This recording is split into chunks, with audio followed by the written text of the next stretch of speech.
Dom karbi saudari to family. I hope you're all doing good. Pini video malalaw karbi ang top 10 YouTubers income alam jathan panang lasi padari pin tonon make YouTubers alam jathan pan pinang. Number 1 like Star Production. Star Production like alam income jathan panang lasi.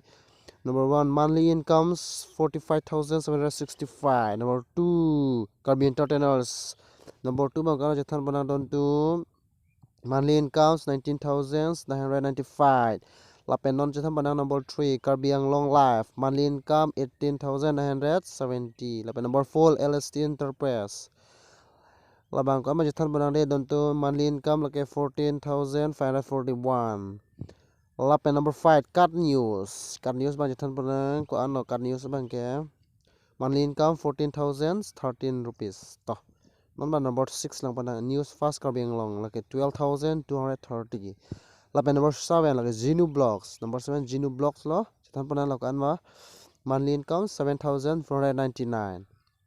Lapen non abangki number 8 Malin Tisupi.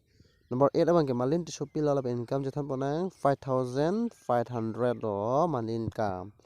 Lapen number 9 Rublin Diary. Rublin Diary bangkan income jathan panang don to monthly incomes 3,400. Lapen non jathan pon tunang karbi Tisupi Entertainer. Nakana jathan panang Tisupi Entertainer bangke monthly income 2,430. Tola si pini video dasar pajat kola si domi thamai don tum bye bye.